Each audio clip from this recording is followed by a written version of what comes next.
Okay, welcome to PyraPOD. Today I like to test the third time to see whether the joint, in the vessel, the joint with the pipes, especially for the soap reservoir, we got 5 actually connections.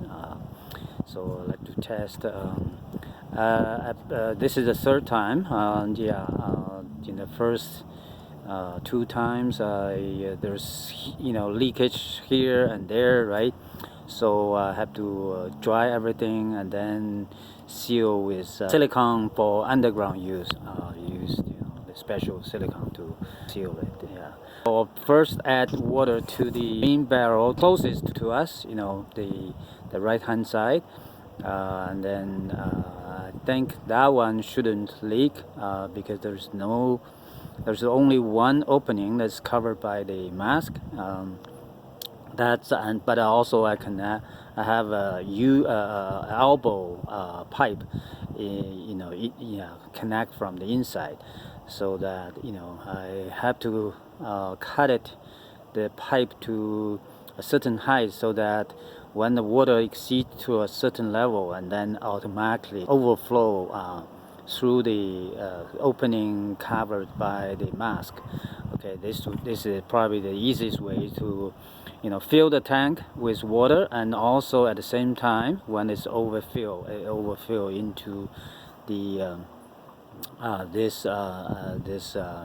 the large water and stone reservoir. Okay, we'll see. As you can see, I'm filling this tank. This is freshwater tank with just fresh water, and then I have only one opening that is made by that kind of I forgot what it's called. It's called Easy Seal. I think it is something like that, Easy Seal. And the outside is now covered with a mask, just in case the rock, when I backfill, right, in case the rock get in. So anyway, so there's no way, I think, for this to leak, because the Easy Seal or Quick Seal, whatever it's called. So as the water overflow, right? But the overflow go into this pipe and then coming out from this opening. Yeah. So that's the idea. So I can simply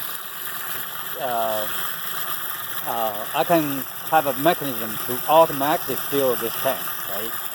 But as I do that, I automatically fill more water to the outside, to the big, this big area. So once I backfill with drainage rock, I need to do that to make sure I have enough water in the pit, in this space, right? Now the level reached to the top of the pipe, so the water, overflow through that and coming out to here. Okay. So once we do this in real action, once we backfill, we won't be able to see the water coming out, right? Because it's underneath.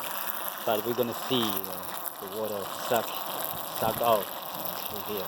Adding water to this tank, simply pumping out water from there and adding to this one. This one is the soap reservoir. As you can see, 4 outlets for 4 inlet. The white ones are inlet for collecting soap, returning soap liquid. And then there's one big one, you can call it outlet or opening. Yeah, it's there connecting to this one. This one has the shut-off valve, so I'm testing to see whether this is fully sealed. So we'll see. it shows that it's leaking from here. See, it's wet at the bottom. Yeah, leaking here. So I have to find out where it leaks and amend it, repair it. Yeah, too bad. Okay, the wooden wrench I custom made last time was not working. It's broken, too fragile. Was made of MDF, not strong enough. Now I made this one with plywood. I think it's a 1/2-inch plywood, something like that. And yeah, it was very strong. Actually, this is post voice editing. Yeah, it proves that this one works pretty well, and I can tighten up the bolt, very big bolt, to a point that cannot turn anymore. So, which I feel it's pretty tight and should seal everything.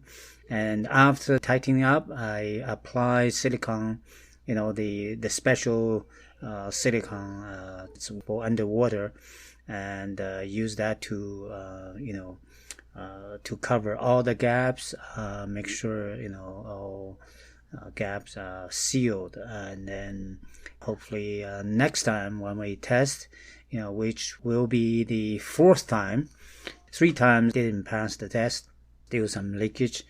I'm sure the 4th time, it'll be good. Okay. Yeah, we'll see. Yeah, we'll test tomorrow. Leave it for 24 hours setting, and then we'll test again. Yeah.